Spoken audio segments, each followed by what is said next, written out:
because you're going to have the Hugh Hewitts of the world, as you call them, the intellectual Zambonis that sweep up after Trump, who say that Democrats' efforts to make sure a woman making a credible allegation of sexual assault be heard was somehow bad politics, and thus bad, right? Because that's the Trump zero-sum view of the world. You win, you lose, you're right, you're wrong. And we need to make sure that people understand that no. And you know what, Tommy? That had to be heard. That's the Trump view of the world, but that has been the view of the world from the political media, the DC political media, for as long as we've all been in politics. Yep. And it's like, if Democrats win, they're the biggest geniuses ever known to man. Everything they did was right. They ran a perfect campaign, and that's not going to be true. I just want everyone listening. You may not be able to hear it, but I promise I'm knocking on wood every time anyone says the words Democrats win. Axelrod always used to say this. It's like, we are not as smart as people say we are when we win, and we're not as dumb as people say we are when we lose. And that's going to be because that's all they can handle is winning or losing, and they don't, and everything else gets blinded. And that goes to this question of the narrative after, because winning the House or losing the House, it's a yes or no proposition, but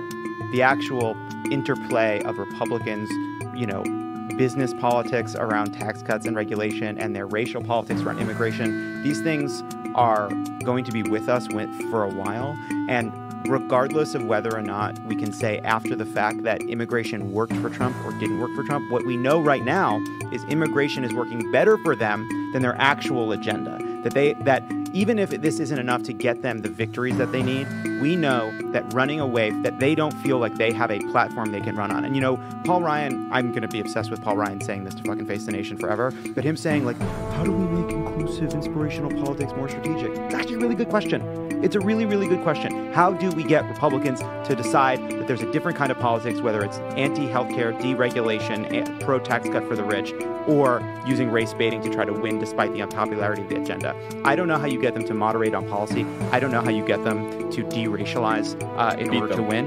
But the only answer is to beat them. That's all. It's an electoral wipeout is the only thing. The only thing that can get the reckoning that we need to get the answer to Paul Ryan's question is to kick Paul Ryan out of politics. And even that might not be enough. How many times did we all say, because our boss said, Obama said, it will break the fever if we beat them. And in 2012 especially, he thought, if I win 2012, if I win this re-election, it will break the fever in the Republican Party and they will stop some of the shit they're doing. Because then it was Benghazi, right? Right. And it only got worse. There was always a Benghazi. There will always be a caravan. Because they had an excuse. That changes. I just think we have to win and win. And we need to win, and then we need to change some of the structural things that have made it impossible to win in some places since 2010. Very true. 2010 was a decade-long disaster because of the census year, and we are hopefully going to be able to fix that. They could always point to the fact that, Barack Obama won, but Mitt Romney had flaws. Barack Obama's a once-in-a-generation talent. They could point to the fact that they were doing well in the House and Senate to avoid that reckoning. If they had lost in 2016, I believe that reckoning would have come. They just needed to be laid low, and we have not since Barack Obama won in 2012. And really, since Democrats won the Congress in 2006, there has not been a decisive blow to republicanism in politics. That's 12 years ago. The only one was from Donald Trump to the establishment. Right. That was the only decisive and blow. They were just like, well, the establishment is still sitting around being like, no, our tax cuts they're very popular. And so is our position on healthcare, which is why we're fucking lying about it this whole election. Can I just say one thing?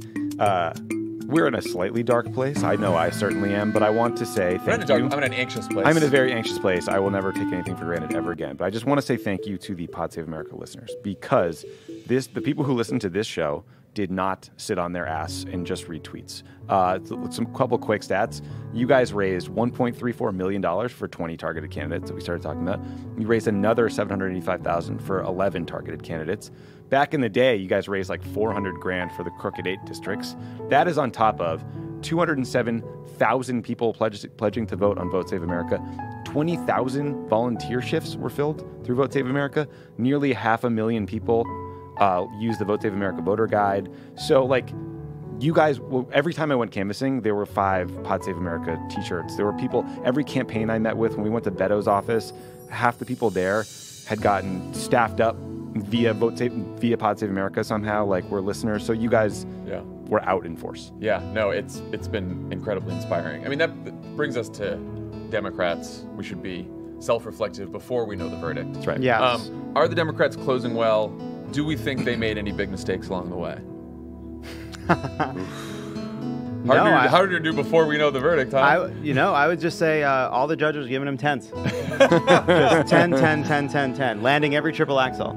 I will say, Democrats have not figured out how to talk about immigration. Yeah, it's been a long term. There's some that have.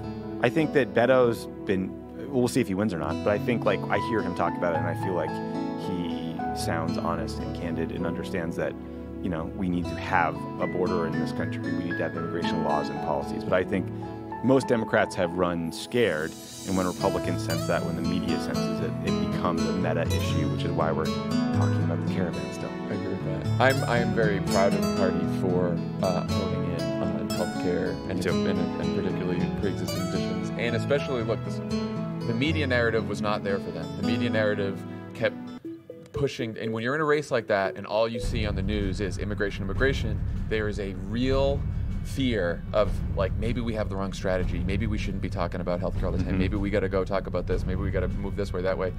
And for so many campaigns all around the country to think to themselves, okay, here's our plan, we're going to talk about healthcare, we're going to talk about things that matter, and there's also a larger message too that some of the best candidates I think have hit, Gillum, Abrams, Beto, some of these House members, which is, if you don't like this division and this fear, vote for us. Because the only way to rebuke this kind of politics is to vote for balance in Washington, which I also think is a really smart message besides just the healthcare thing. Yeah.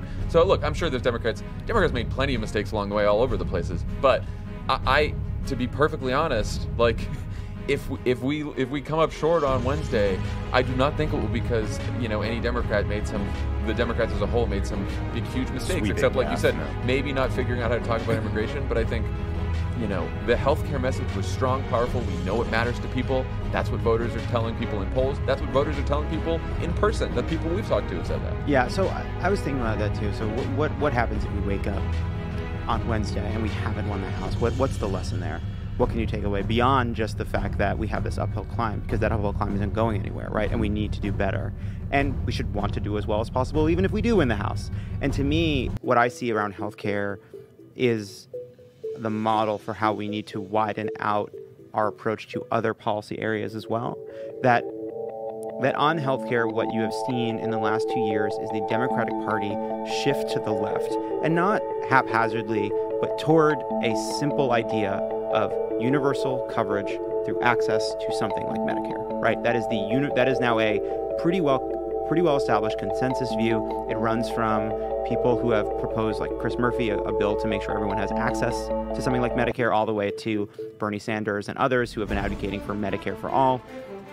I think that's really exciting, and what I want to see after is that kind of approach to other areas, whether it's taxes or green jobs guarantee, energy, simple, elegant, universal, because a pro-democracy agenda, like Tommy was saying, that includes, you know, stop redistricting and ending voter suppression. Not just ending voter suppression, but automatic registration, weekend voting, and the ability for everyone to vote no matter what. That shifting the burden of proof back onto the government and not onto people to prove that they have the right to vote.